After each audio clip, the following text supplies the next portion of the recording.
नमस्कार मंडळी. निरंजन घाटे यांच्याशी गप्पा याच्या 9व्या भागात आपणा सर्वांचं स्वागत. आजचा विषय आहे पर्यावरण रक्षक भटका फार्ली मॉवे.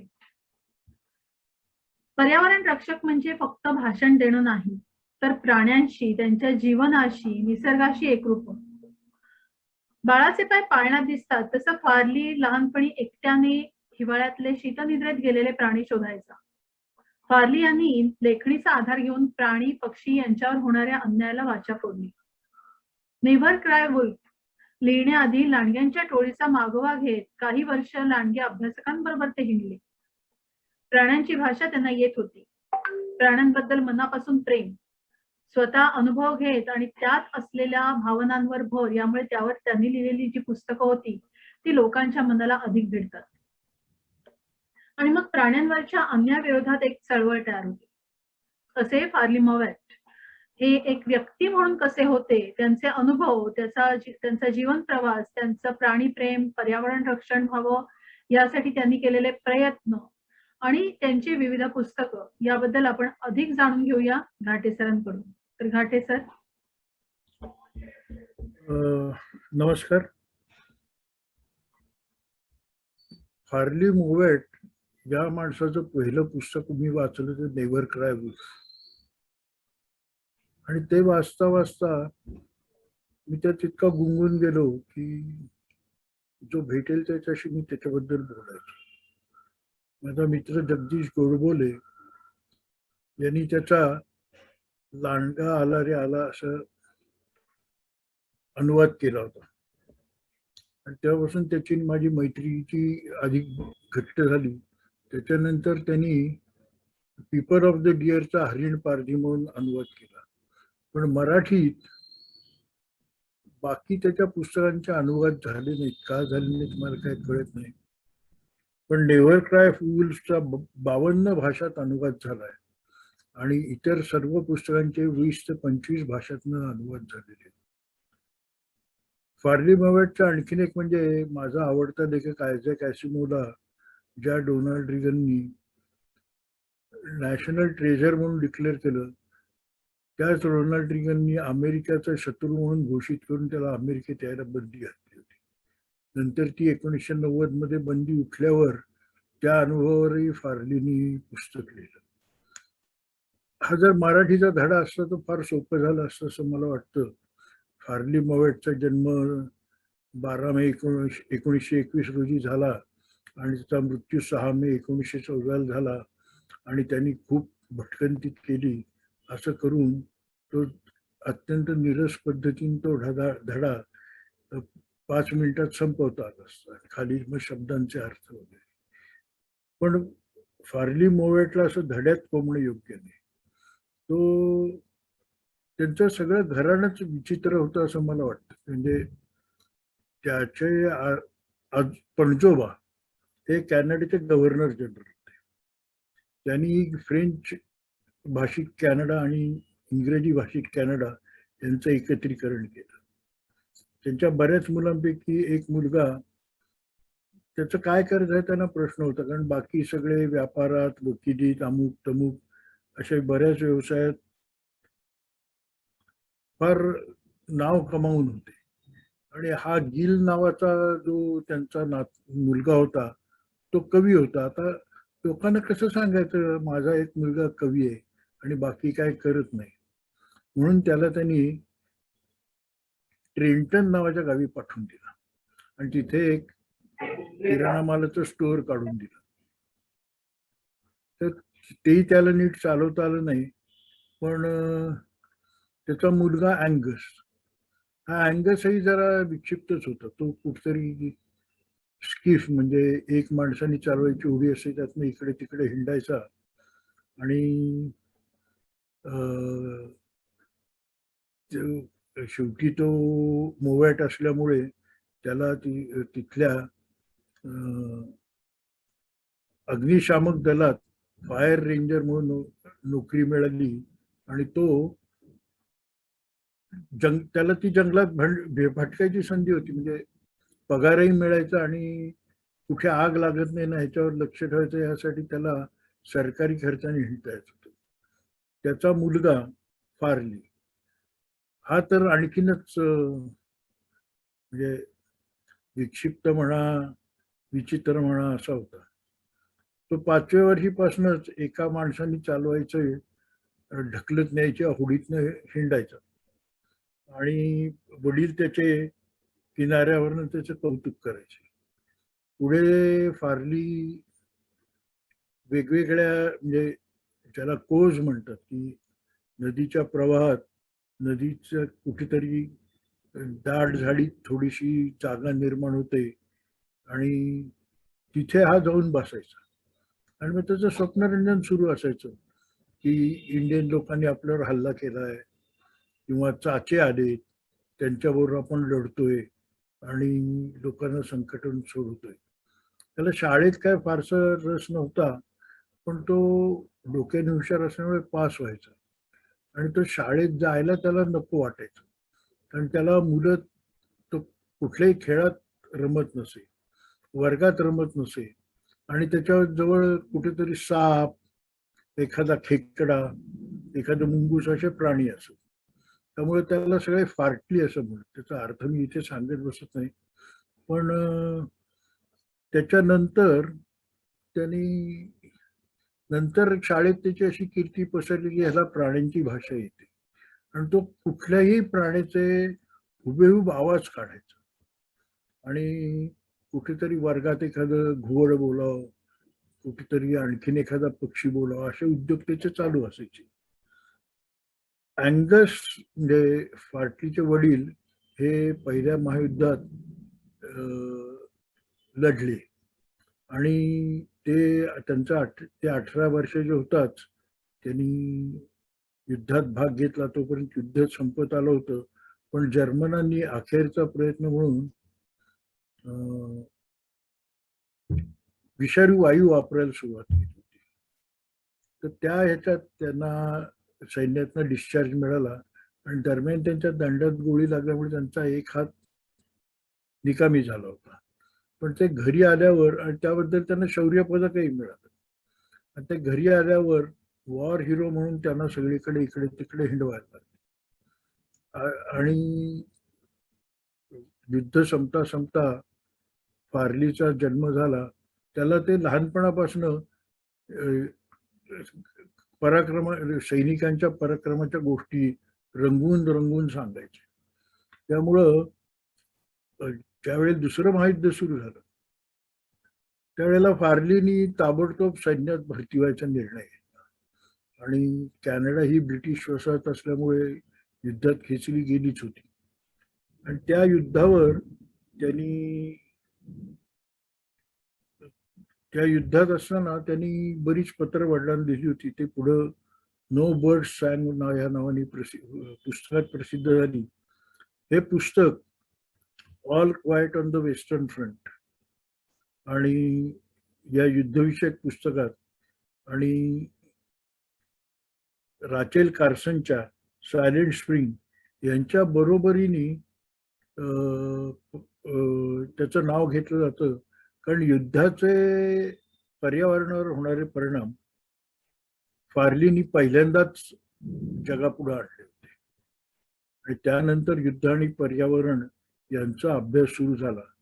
विशेषतः त्यामुळे फ्रेंचांनी व्हिएतनाममध्ये केलेले अत्याचार आणि नंतर अमेरिकन सैनिकांनी व्हिएतनाममध्ये एजंट ऑरेंज सारखे वायू पसरवून केलेले उपद्व्याप हे निंदनीय ठरले. याचं कारण फार्ली मोवॅट हा होता. तो मी त्याच्यानंतर मोवॅटची पुस्तकं गोळा करायला सुरुवात केली जेव्हा नेव्हर क्राय वुल्फ वाचलं आणि पीपल ऑफ द डिअर वाचलं आणि त्यानंतर मला त्याचं the dog would not be नावाचं एक पुस्तक मिळालं. ते त्याच्या कुत्र्यावर आहे. या आपल्या कुत्र्यावर कोणी एक अख्खं पुस्तक लिहिल हे जरासं अशक्य वाटणारी गोष्ट त्यांनी शक्य करून दाखवली. त्याची खात्री होती की मठ नावाचा त्याचा जो कुत्रा आहे तो स्वतःला कुत्रा न समजता माणूस समजतो. त्या कुत्र्याच्या अनेक गमती जमती त्या पुस्तकात आहेत आणि त्या वाचताना अशी हे आरेच्या हे आपल्या कसं लक्षात आलं नाही अशा अनेकदा घडतं. त्यानंतर त्यांनी आत्मचरित्रात्मक 2 पुस्तकं लिहिलेत, ती अवश्य वाचावीत अशी आहेत. Born naked and my father's son. हा त्याचा फादर्स सन हा सैन्यात असताना त्याला दर 2 महिन्याने एकदा पत्र यायचं की तुम्ही ताबडतोब सैन्य भरती केंद्रात जाऊन सैन्यात भरती व्हा, नाहीतर तुमच्यावर काहीतरी कारवाई केली जाईल. एके ठिकाणी त्यांनी लिहिलंय की मी जर माझ्या कॅप्टनच्या वेशात त्या सैन्य भरती केंद्रात जाऊन उभा राहिलो आणि मला भरती करून द्या म्हणून सांगितलं तर काय होईल. असं ते पुस्तक अत्यंत खुसखुशीत आणि तितकंच युद्धाची भयानकता दाखवणार आहे. म्हणजे फार्ली मोवॅट आणि त्याचा मित्र युद्ध संपलं ह्या जल्लोषात असताना इटलीतलं एक गोळी आली आणि त्याच्या मित्राच्या डोक्यात घुसली आणि तो मित्र याच्या अंगावर कोसळला आणि सबंध त्याचं सगळं रक्त फार्लीच्या अंगावर कोसळलं. त्याच्यातनं त्याला जो मानसिक धक्का बसला त्यामुळं आणि त्याच्या मित्रासाठी तो काहीच करू शकत नव्हता आणि तो मित्र त्याला जेव्हा शुद्धीवर आला तेव्हा म्हणला मला गोळी घालून मार बाबा, मला या वेदना सहन होत नाही. आणि तो त्यांनी फार्लीच्या मांडीवर डोकं ठेवून प्राण सोडला आणि त्याला तिथेच करून फार्ली मानसिक स्वास्थ्य बिघडल्यामुळं मानसोपचार केंद्रात गेला. तिथून त्यांनी हे केली त्याच्या अधिकाऱ्यांना की मला बाबा परत युद्धावर पाठवू नका म्हणून त्याला इंटेलिजन्स युनिटमध्ये पाठवलं आणि तिथे त्यांनी ज्या काही म्हणजे विशेषतः डच नागरिकांना अन्न मिळावं म्हणून त्यांनी केलेल्या प्रयत्नामुळे त्यालाही शौर्य पदक मिळालं आणि त्याला विचारलं होतं की बाबा तुला बढती देतो आणि तू अमेरिकेत जाऊन सैन्य भरतीसाठी तरुणांना उद्युक्त कर. पण त्याला युद्धाचा इतका वैताग आलेला होता की तो म्हणला बास झालं मी आता जातो आणि मला काही शिकायचं कारण त्याने निवृत्त झालेल्या सैनिकांना फुकट शिक्षण होतं. त्यांनी जीवशास्त्रात BSc केलं. जीवशास्त्रात पदवी मिळवल्यावर तो कॅरिबू नावाचं जो हरणांचा प्रकार कॅनेडियन गवताळ प्रदेशात आढळतो त्यांच्या अभ्यासासाठी हिंडताना त्याच्या लक्षात आलं की हे कॅरिबू आणि लांडगे यांचं नातं अतूट आहे. तर लांडगे कमी झाले तर कॅरिबूची संख्या वाढते आणि कॅरिबू कमी झाले तर लांडग्यांची संख्या कमी होते आणि जेव्हा कॅरिबू वाढतात तेव्हा आपोआप लांडगे वाढतात. त्याच्यावर त्यांनी नेव्हर क्राय वुल्फ हे पुस्तक लिहिलं. त्यावेळेला त्याची इन्युइट म्हणजे तिथले स्थानिक ज्यांना आपण एस्किमो म्हणतो त्या 2 मुलांशी ओळख झाली आणि ते त्याचे जीवाभावाचे मित्र बनले. त्या लोकांचे सगळे हाल त्यांचं जीवन पद्धती वगैरे बघून हे खरे निसर्गात जगतात हे तिची खात्री पडली आणि ज्याच्या पणजोबांनी कॅनडा एकत्र केला होता म्हणजे फ्रेंच आणि इंग्लिश स्पीकिंग इंग्रजी बोलणारे कॅनेडियन भाग ज्यांनी एकत्र करून कॅनडाचं संघराज्य बनवलं. त्याच संघराज्यात फार्लीनी इन्युइट लोकांसाठी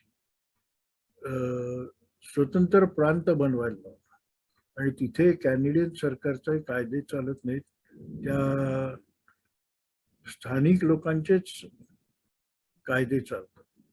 आणि त्यानंतर त्यांनी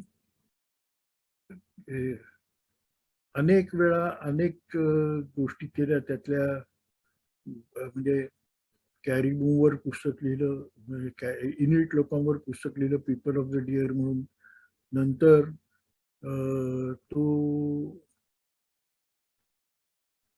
एक म्हणजे त्यांनी लांडग्यांच्या मागे 3 वर्ष घालवली. त्याच्यानंतर त्याच्या असं लक्षात आलं की जे शिकलेले विद्वान असतात ते ज्या वेळेला प्राण्यांचा अभ्यास करतात तेव्हा त्यांच्या आधी वाचलेल्या गोष्टींचा प्रभाव असतो, म्हणजे तो त्यांचं संशोधन बरेचदा पूर्वग्रह दूषित असतं. पण प्रत्यक्ष त्यांच्या कल्पना आणि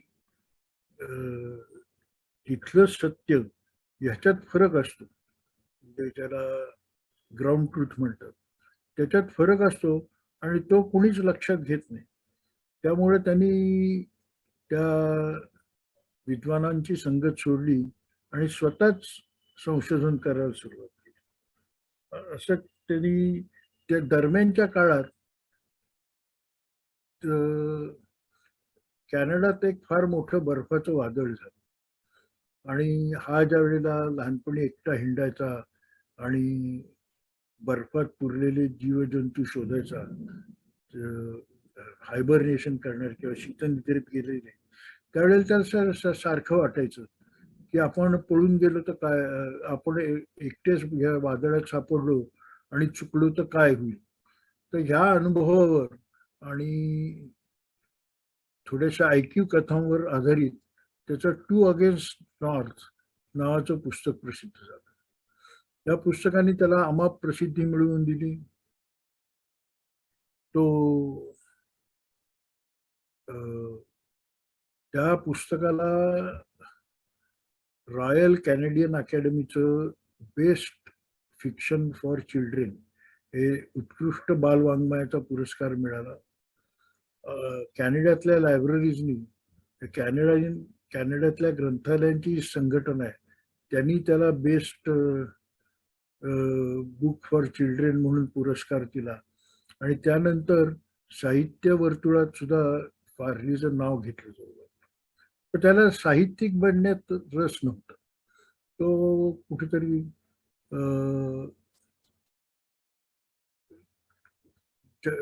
कुठल्याच प्राण्यावर अन्याय होतोय का, कुठे काय घडतंय याचं त्याच्यावर सारखं लक्ष असायचं आणि स्थानिकांच्या प्रश्नाचं तो लावूनच धरायचा.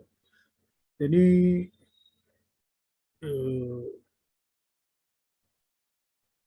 त्याला डायना फॉसीकडे जायचं होतं.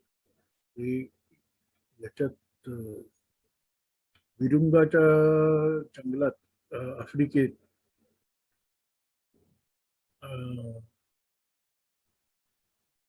ती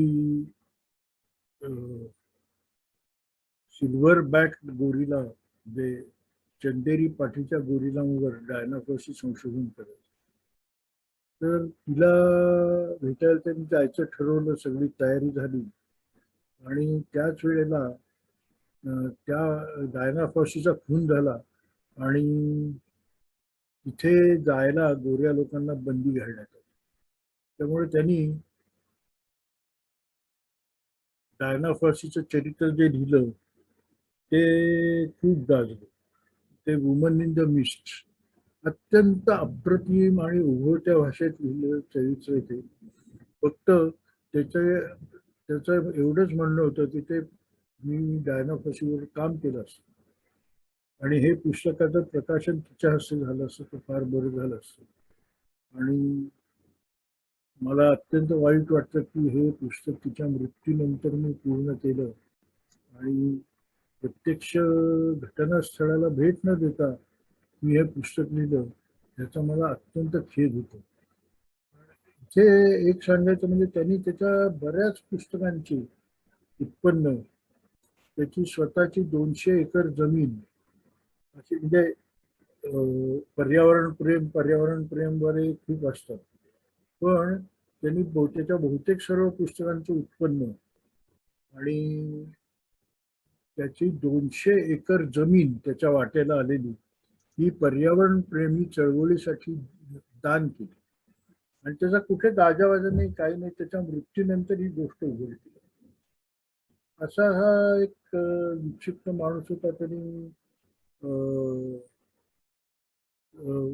देवमाशांच्या शिकारीतलं क्रौर्य शोधून काढलं त्याच्यानंतर त्याच्यासाठी तो 3 वर्ष एका जहाजावर शिरला आणि देवमाशांच्या शिकारीचं इतकं हृदयद्रावक वर्णन त्यांनी केलंय की त्यामुळे 115 देशांनी देवमाशांच्या शिकारीवर बंदी घालण्याच्या करारावर आहे. तरी आता परवा एक बातमी होती, एका दिवसात काही 1001 देवमासे मारले गेले. का तर म्हणे ती परंपरा आहे. तर म्हणजे त्याच्या लिखाणाचा परिणाम झाल्यामुळे बऱ्याच देशांनी बंदी घातली आहे, खरं आहे. पण जपानमध्ये अजूनही डॉल्फिनच्या हत्येला बंदी नाही. अनेक ठिकाणी देवमाशांची अशी शिकार केली जाते. इथे दुसरी एक गोष्ट सांगायची म्हणजे मध्ये एशियन जर्नल फॉर एन्व्हायरमेंट नावाचं एक जर्नल माझ्या वाचनात आलं. त्यात ओरांगुटांवर आणि पांडावर जॉर्ज शाल्डरने लिहिलेल्या पुस्तकांचा उल्लेख होता. मी ते बघितलं तर त्या ओरांगुटांवर संशोधन करणारा एक इंडोनेशियन शास्त्रज्ञ आणि पांडावर संशोधन करणारा दुसरा एक हाँगकाँग मधला शास्त्रज्ञ, या दोघांनी असं लिहिलंय, ह्या आठवडाभर आमच्याकडे आला, आमच्याशी गप्पा मारल्या आणि त्या अनुभवावर यांनी ही पुस्तकं लिहिली. हे फारलीला कधीच मान्य झालं. तर त्यांनी प्रत्येक एक वुमन इन द मिस्ट सोडलं तर बहुतेक सगळी पुस्तकं त्याच्या स्वतःच्या अनुभवावर, त्याच्यातलं देवमाशांच्या शिकारीचं पुस्तक असून, त्याच्यानंतर सी ऑफ स्लॉटर म्हणजे काय झालं, हस्तिदंताच्या व्यापारावर बंदी घातली. हस्तिदंताच्या व्यापारावर बंदी घातल्यावर त्याला पर्याय काय आहे, तर सील आणि वॉलरसांचे दात जे असतात ते काढून घ्यायचे. आता खरं म्हणजे ते वॉलरसांचे दात आणि सीलचे दात ह्याच्यावर त्यांचं आयुष्य अवलंबून असतं, ते शोभेचे नसतात. तर ते 2-3 गोष्टी असतात. तर त्या म्हणजे वेळेअभावी मी सांगत नाही, पण त्या दातांसाठी प्रचंड संख्येने सील आणि वॉलरस मारली जायची. आणि ते काय करायची मंडळी, ही जहाजा आंतरराष्ट्रीय सीमेच्या बाहेर खोल समुद्रात उभी करायची. रात्री छोट्या मोटरबोटीतनं किनाऱ्यावर यायचं. मशीन गननी या प्राण्यांची शिकार करायची आणि त्याच्यानंतर त्यांचे दात काढून घ्यायचे किंवा त्यांच्या डोक्यावर वजली मारून त्यांना बेशुद्ध करायचे आणि त्यांचे दात काढून घ्यायचे. हा उद्योग त्यांनी उघडकीला आणल्यावर मग आंतरराष्ट्रीय स्तरावर फार मोठी खळबळ माजली आणि कॅनडा आणि अमेरिकेने त्यांची सीमा तर वाढवलीच, पण ह्या सगळ्या व्यापारावर कशी बंदी घालता येईल याची चर्चा सुरू. तसंच कॅनडाच्या किनाऱ्यावर लॉबस्टर पकडण्यासाठी म्हणून एक काय करायचं, एक जाळे टाकायचे आणि त्या जाळ्याने समुद्रतळ खरवडून काढायचं. त्यातनं मोठे लॉबस्टर तेवढे काढून घ्यायचे आणि बाकीचे प्राणी परत जे गोगलगाई असतील किंवा कालू असतील, जी मोठी नाहीत, खाण्यायोग्य नाहीत, किंवा छोटे मासे, ते सगळे समुद्रात फेकून द्यायचे. ह्याच्यामुळे त्यांच्या जीवनक्रमातच उलथापालथ व्हायला. त्याच्यावरही त्यांनी खूप म्हणजे तो काय करायचा, कुठल्या तरी जहाजावर जायचा, मलाही शिकारी बनायचं वगैरे असं सांगायचा नाव बदलून, आणि ते सगळं चित्रित करून ते त्याच्यातले अनुभव, त्या लोकांशी मारलेल्या गप्पा यांच्यावर आधारित पुस्तकं लिहायचा. त्यामुळे पर्यावरण चळवळीला खूप जोर चढला आणि पुढे पुढे तो म्हणजे 2002 नंतर हळूहळू तो घरात खेळून राहिला होता तरी त्याचं सगळीकडे लक्ष होतं. आणि नंतर त्यांनी 12 ते 14 या 2 वर्षात तर तो त्याला स्मृतिभ्रंश झाला होता. आणि 2014 मध्ये फार्ली मोवॅटचं निधन झालं. ही बातमी मी वाचली.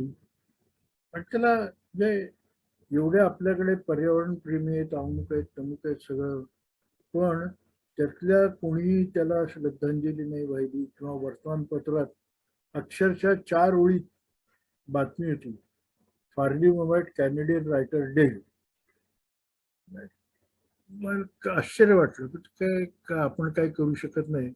माझ्या वतीने मी आपलं फार्ली मोवॅटवर एक लेख लिहिला, तिथे पुस्तकं जमा केली आहेत आणि ती वाचताना अजूनही आनंद मिळतो. किती वेळा वाचा, कंटाळा येत नाही. म्हणजे इतके जटिल प्रश्न असून सुद्धा त्याची खुसखुशीत भाषाशैली, म्हणजे त्याच्यासारखं लिहिणं आपल्याला जमणार नाही याची खात्री पडते. एवढं बोलून मी थांबतो. मला वाटतं अर्धा तास बोललो मी. तर कोणाला काही विचारायचं असेल तर विचारा. नाहीतर काय.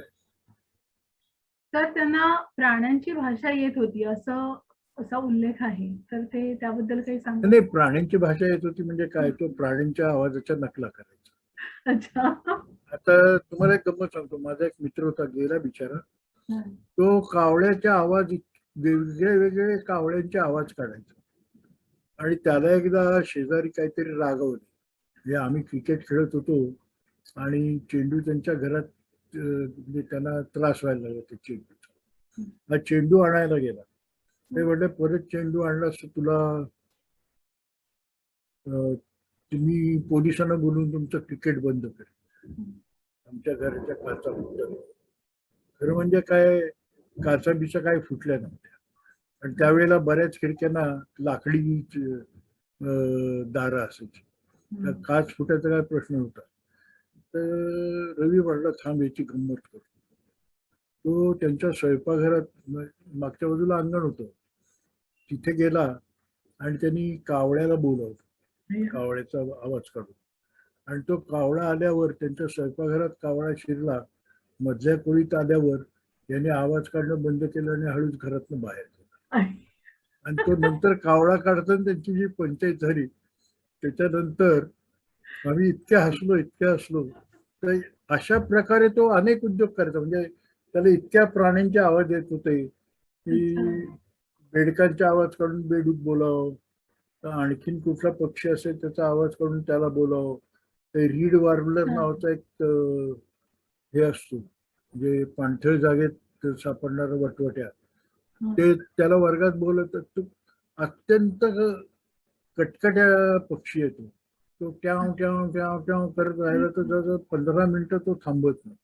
तर असं त्या शाळेतल्या वर्गात आला तो वटवट्या, की मास्तरांना शिकवणं अवघड व्हायचं. तर अशा गोष्टी तो करायचा.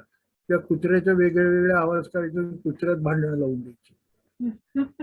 हा उद्योग त्याचा होता. आणि स्वतः निर्विकार चेहऱ्याने ते बघत बसायचे. म्हणजे अशाच प्रकारचं असणार आहे ते. आणखी कोणाला काही प्रश्न आहेत का? तर आपण ते घेऊया. तुमचा हँड रेज करा किंवा तुम्ही इथे चॅटवर प्रश्न विचारू शकता, ते सरांना विचारले जातील.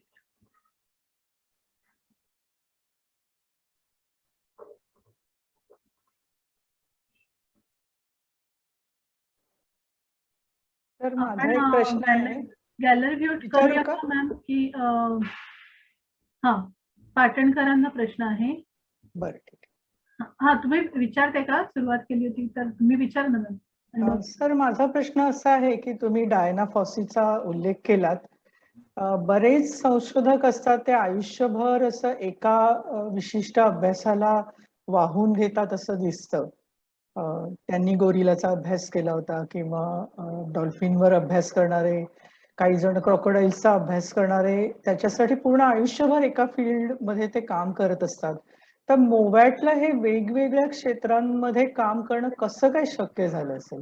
म्हणजे खूप फॅसिनेटिंग आहे हे. त्याला पायाला भिंगरी होती. मराठीत असा एक वाक्प्रचार हो. आहे, पायाला बिंगली असणे.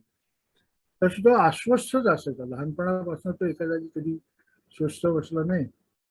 आणि एक एक प्रश्न झाला, त्याच्यावर जनमताचा आवाज उठला, त्याबद्दल त्या प्राण्यांच्या बाजूचा कायदा झाला, की मग हा तोपर्यंत दुसरा कुठला तरी प्राण्याकडे त्याचं लक्ष जायचं. आता व्हेल फॉर किलिंग किंवा सी ऑफ स्लॉटर सारखे कुठेतरी वर्तमानपत्रात बातम्या आलेल्या असायच्या, आणि मग त्या वाचून तो मग त्या प्रश्नात लक्ष घालायचा, आणि तो त्याला अगदी आतून प्राण्यांच्या बद्दल उमाळा होता. प्राणी म्हणा, पक्षी म्हणा, आणि त्यातून तो प्रेरित होऊन त्या प्राण्यांच्या संरक्षणासाठी काय करता येईल याचा विचार करायचा, आणि त्याचा मूळ शोधायला तो जायचा. आता त्याला इंडोनेशियात जाणं काय जमलं नाही, पण बिरुटे गार्डिकाचं काम ओरांगुटांबद्दलचं वाचून तो फार प्रभावित झाला होता. आणि एका ठिकाणी तो म्हणतो की आणि हे बरेच जणांचं ऑब्झर्वेशन आहे की जे कपी आहेत, म्हणजे ओरांगुटान, चिंपांझी, बेंगुआलची चिंपांझी, नंतर डायनाफॉसीचे गुरिला, तर ह्या नंतर बबूनची एक संशोधिका आहे, नाव मला आता आठवत नाही, आठवलं की मी सांगतो. तर ह्या सगळ्या स्टेरिया होत्या. तर त्याचं असं म्हणणं की आमच्यापेक्षा यांना प्राण्यांबद्दलचं ममत्व असतं, आणि त्यातून त्या प्राण्यांचं संशोधन करतात, आणि त्या एका प्राण्याला चिकटून राहतात. ते चेनगुडाचं आयुष्य असंच आहे की लहानपणी ती मुंग्या वगैरे घरात आणून पाळायची. ते इतकंच ज्याला आपण आपल्याकडे थारा मिळणार नाही अशा गोष्टी ती करत होती लहानपणापासून. ही माणसं वेगळीच असतात. ते अगदी वेगळी आहेत सर. धन्यवाद सर. आता पाटणकर विचारतील आणि मग नंतर मराठी वाचक विचारतील. मला त्या प्राण्यांची भाषा या विषयाबद्दल याचा उल्लेख जो झाला ना, तर त्याच्यामध्ये मला वाटतं बऱ्यापैकी अभ्यास तसा झालाय ना या विषयाचा, आणि आपसात त्यांचं जे काही कम्युनिकेशन चालतं म्हणजे स्वजातीयामध्ये, स्वप्रजातीयामध्ये, तर त्याच्याबद्दल थोडाफार अभ्यास झालेला आहे. त्याबद्दल काही म्हणजे थोडं सांगू त्याबद्दल शकता? व्हेल्स जे आहेत ना, ते एका विशिष्ट फ्रिक्वेन्सीवर, ज्याला वारंवारता असं लो फ्रिक्वेन्सीवर, त्या ह्याच्यावर त्यांचं कम्युनिकेशन चालतं. म्हणजे किती लांब असला, कळपातनं देवमासा गेला तरी, आणि वेगवेगळ्या व्हेल्सच्या, तर देवमासा मी मुद्दाम म्हणत नाही, कारण तो सस्तन प्राणी म्हणून मी व्हेल हा शब्द वापरतो. तर वेगवेगळे व्हेल्स असतात वेगवेगळ्या जातीचे, त्या प्रत्येकाची फ्रिक्वेन्सी ठरलेली आहे, ते एकमेकात ढवळाढवळ करत नाही. पण या अमेरिकेनी रशियन आणि चिनी पाणबुड्या शोधण्यासाठी जे सोनार ती सोनार यंत्रणा समुद्र तळाला बसवली, त्याच्यामुळे मात्र व्हेल्सची दिशाभूल मोठ्या प्रमाणावर होते. दुसरी गोष्ट एक आहे त्यांच्या बाबतीत, एक नक्कीच उघडकीस आलेली आहे. तर ज्या वेळेला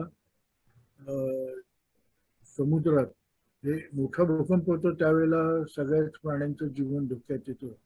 पण जिथे सागर तळाशी ज्वालामुखी असतात, तिथे छोटे छोटे भूकंपाचे धक्के बसतात, आणि त्यामुळे ज्या ध्वनी लहरी ज्या आपण ऐकू शकत नाही, ज्याला इन्फ्रासाऊंड किंवा अल्ट्रासाऊंड म्हणतात, त्या ज्या ध्वनी लहरी आहेत, त्याच्यामुळे व्हेल्सची दिशा चुकते, आणि ते कुठेतरी किनाऱ्यावर जाऊन मोठ्या संख्येने.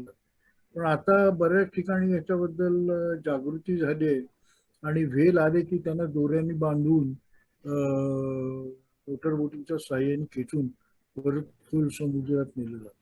अगदी परवा म्हणजे डहाणू जवळच्या किनाऱ्यावर एक 30 मीटरचा म्हणजे 90 फुटाचा व्हील सापडला. ते प्रत्येक समुद्रातली अगदी कालवं म्हणजे शिंपल्यात राहणाऱ्या प्राण्यांची सुद्धा कम्युनिकेशनची पद्धती आहे. त्याच्यानंतर मॉलस्क म्हणजे शंखात राहणारे प्राणी आहेत, त्यांची कम्युनिकेशनची वेगळी पद्धत आहे. ऑक्टोपस जे आहेत म्हणजे अष्टपाद आणि इतर काही प्राणी यांच्या एकमेकाशी.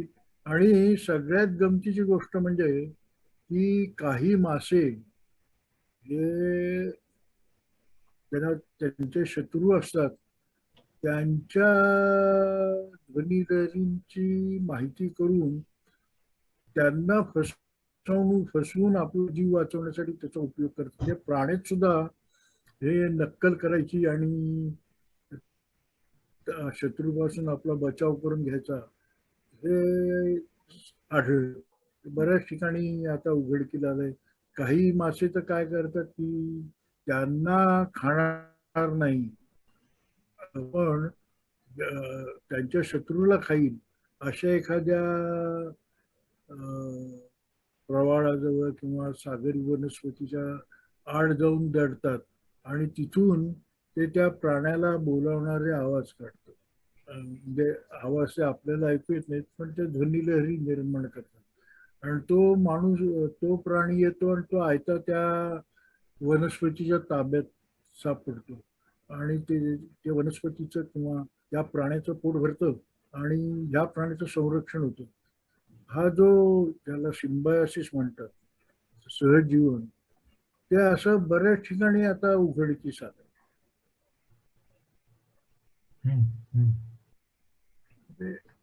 धन्यवाद सर. आता मराठी कित्येक निसर्गातल्या गोष्टी आहेत आता त्या नव्या नव्या तंत्रांनी उघडकीला आहेत. लांडगा आला रे आला मध्ये जे लांडगा झोप आणि लांडगा पेयाबद्दल वर्णन आलंय त्याविषयी सांगा ना. कशात? लांडगा आला रे आल्यामध्ये लांडगा पेयाचा उल्लेख आलाय, लांडगा झोपेचा उल्लेख आलेला आहे आणि त्या लांडगा झोपेमध्ये तुमचा आवाज घुमतोय, जरा थोडा हळू आवाजात बोलत. हा, लांडगा आला रे आला पुस्तकामध्ये लांडगा झोपेविषयी आलेलं आहे, लांडगा पेयाविषयी तो काही सांगतो, त्याविषयी लांडगा झोपेविषयी आणि लांडगा पेयाविषयी आलेला आहे. ते म्हणतात की लांडगा आला रे आल्या पुस्तकात लांडगा झोपेविषयी आणि लांडगा पेयाविषयी आलेला आहे. काही पेय हा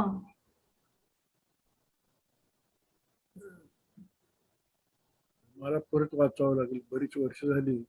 पण लांडगा काय करतात माहिती का, ते टोळीनी शिकार करतात.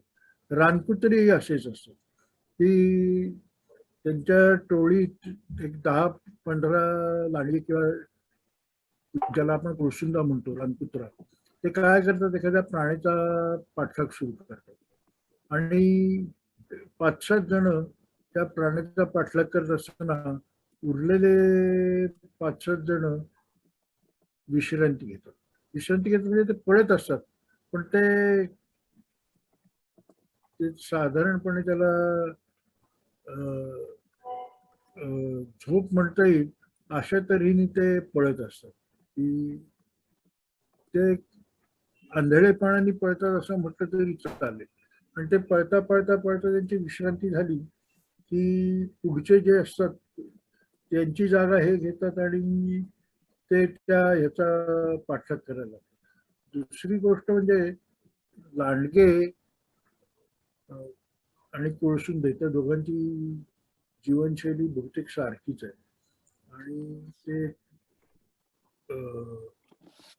मला पेय म्हणजे त्याच्याबद्दल काही वाचल्याचं आठवत नाही खरं. म्हणजे जर तुम्ही म्हणताय तर मी ते नेव्हर क्राय वुल्फ काढून बघीन किंवा लांडगा आला रे आला माझ्याकडे आहेच, तर ते बघतो. आणि मी म्हणजे आता जी गोष्ट मला आठवत नाही त्याच्याबद्दल मी काही बोलणं योग्य नाही, पण ते पाणी तर पितात, बरेचदा ते बर्फही चाटून खातात, प्राण्यांचं रक्त ते पितात. आणि ह्याच्या पलीकडे काय पेय असेल असं मला वाटत नाही त्याचं. त्यांचं म्हणणं आहे की ते दारू विषयी काही आहे की लांडगा दारू पितो वगैरे असं काही आहे.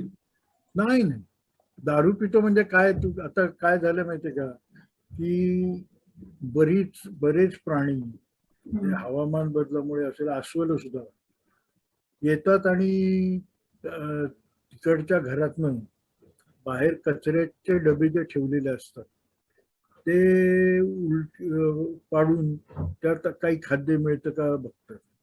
आता त्यात जर समजा एखाद्यानी दारूची बाटली टाकली असेल आणि ते त्याला आवडलं, तर आता लांडगा रे आला मधलं सांगत नाही मी, पण आफ्रिकेतल्या हत्ती असतात ना, ते मारुला नावाचा एक वृक्ष आहे, त्याची फळं, त्याला खूप फळं येतात आणि ती खाली पडून ती आंबली की हत्ती जाऊन ते खातात.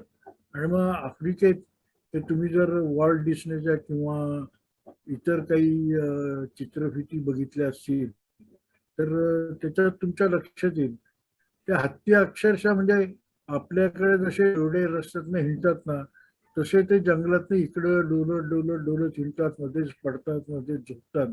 तर तसं काय असलं तर मला माहित नाही, म्हणजे मला आठवत नाहीये वाचल्याचं. त्यामुळे मी लांडग्याबद्दल काय बोलत नाही, म्हणजे काहीतरी चुकीचं बोलण्यापेक्षा वाचून पाहिजे तर मी नंतर तुम्हाला सांगतो. पण एखाद्या वनस्पतीचा तिथे काय मेपलचं कदाचित असू शकेल. मेपल वृक्षाची ते साखरेसाठीच वापरतात आणि जो पदार्थ साखरेसाठी वापरला जातो त्याची दारू करता येते.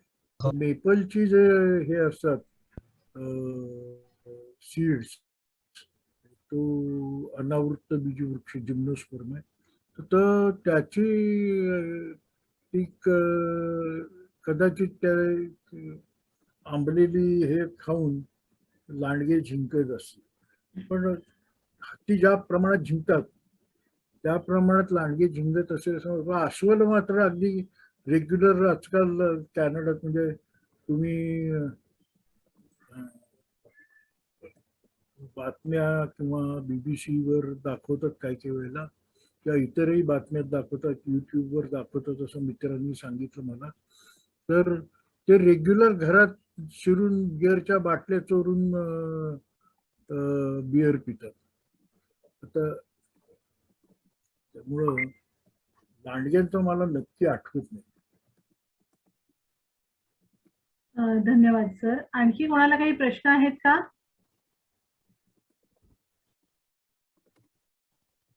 हॅलो, जरा विचारू का मी?